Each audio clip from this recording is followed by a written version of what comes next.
HiRevz Media is sponsored by Born to Ride Motorcycle Magazine.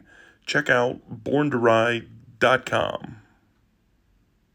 All right, guys, we're loaded up in here. About to go get our first gravel run with this thing. We'll see how it does.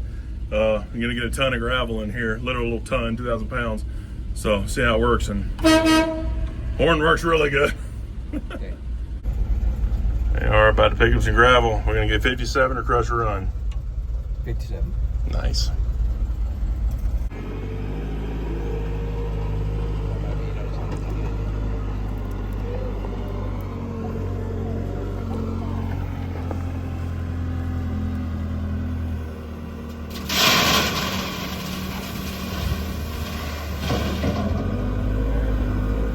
You see that, Jackson? Hey, you see it? All right, guys, that's 1 ton of 57 gravel. That's it.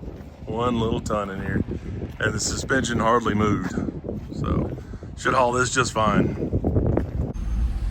Well, guys, we're stuck in a really bad spot. lots of traffic trying to get around. And the truck is flooding itself out big time. It's like literally pouring gas over the intake. So we don't have a hammer with us. I'm trying to tap it with my knife, can't get it to unstick if that's the problem. It's running gas out literally everywhere. So because it's flooded, we've been cranking on it with a gas pedal held down, trying to get it to fire up and run. And it's not even wanting to do that. So you see it's got a lot of fuel. It's actually dried up some. It was fuel everywhere. So we're gonna see if we can get it to crank up, let it sit here for a minute, let some of the fumes get out of here, and then see if we can just at least get it back to the house. It figures though, the first time we put a load of it on it, so something would happen. I've been driving around the house a little bit. It's been completely fine, but this is my luck. So we did make it back, and it was like covered in fuel, still a little bit back here. Everything dried up. The carburetor dried up. I thought this thing might fire up after being sitting there for about 10 minutes.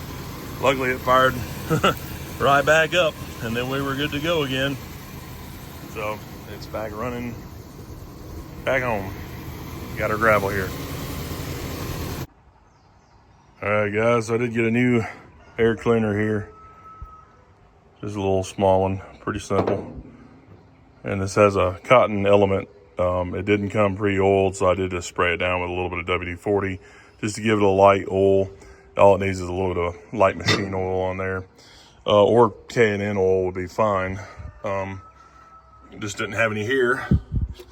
But anyways, should go on fairly simple. It does have a little adapter ring in here, which I don't think we're gonna need. I also had to drill out this hole where the screw goes. You can see I bent the screw trying to force it in the hole, and then ended up having to drill it out a pretty good bit to actually make it work. Let's see. So yeah, the adapter's got to come out of there. All right, guys, I did get it down on there, and it's a little too small of a hole, but luckily the carburetor's made out of cast aluminum, and so is this, and it was just barely too small. So I took a rubber hammer and was able to get it kind of hooked on one side and then just tap it down the front.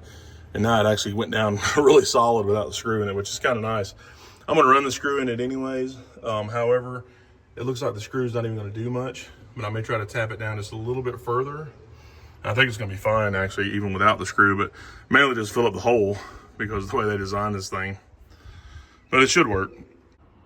All right, guys, there it is. A little greasy, but it's on there. And seems to be fairly tight. Again, the screw didn't do much, but I did get it tapped down a little bit further. And I think it's gonna work okay. It's better than open, that's for sure. It should flow a lot better than that old oil bath. The truck actually fired right up, didn't even hit the gas or the choke or nothing. Just busted right off, which is good.